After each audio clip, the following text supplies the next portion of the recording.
learned to not be predictable, because that was exciting to not be predictable. For somebody to be like, what's she gonna do next? Instead of like, okay, we already know, right? You don't wanna be like that. You wanna be the person that steps on stage, like, what are they gonna do?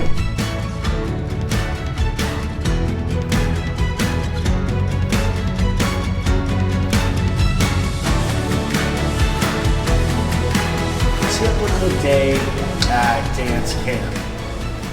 Well, for a teacher, it is, how do I say, fulfilling, number one.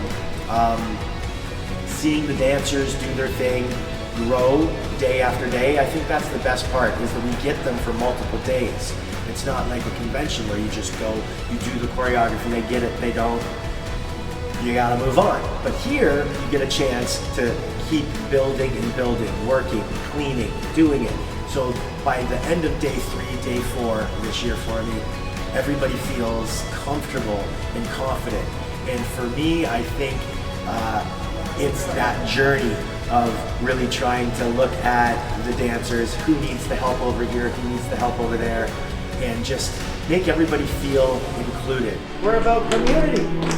And if you know something that is known to be true, you should teach or educate your peers, your community members, so we're all on the same page and no one has to struggle, right? You don't have to struggle because you're like, I don't know what I'm doing. No one taught me. So if you learn something, you pass it on. Same thing. You might have had an experience. Before. Kids are feeling it today. It's good. It's good. We have Gina teaching hip hop. We have Kristina doing ballet. Dave's teaching tap. Pretty soon, JP will be starting. Tiff will be starting her classes. And it'll be a full house.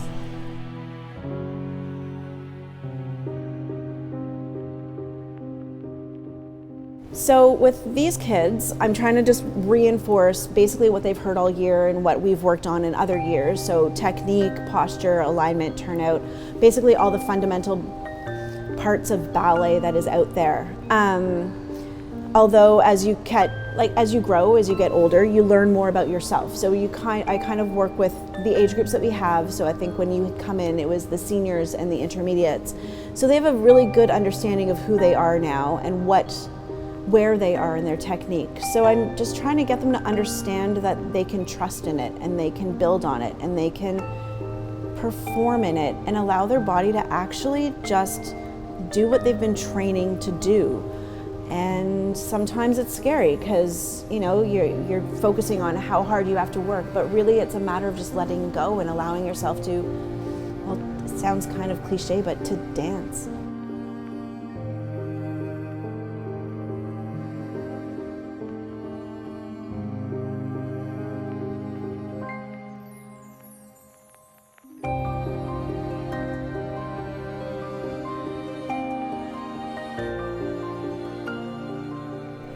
That is so important and valid and should never be forgotten, okay?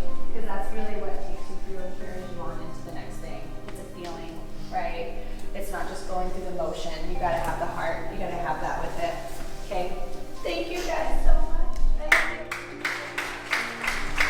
I think the first thing is anytime you get introduced to a new teacher, whether it's at like a huge convention, competition, in studio, learning that teacher's style, because we all have a very specific way that we like to move and we like to choreograph, which also might not be related, but learning a teacher, number one, is like the first hurdle.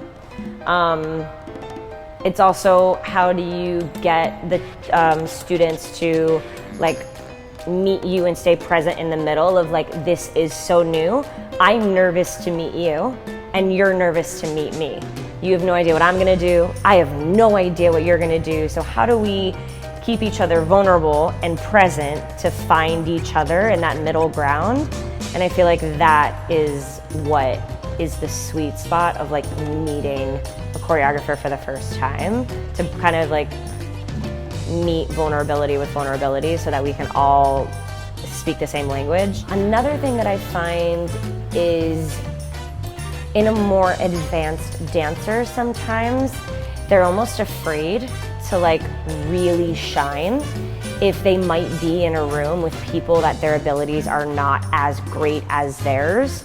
So they pull themselves back. So something that I find that's hard for the students of the more advanced level is, how do you never diminish your light, and how do you constantly push yourself to arrive at that state every time so you always continue to get better?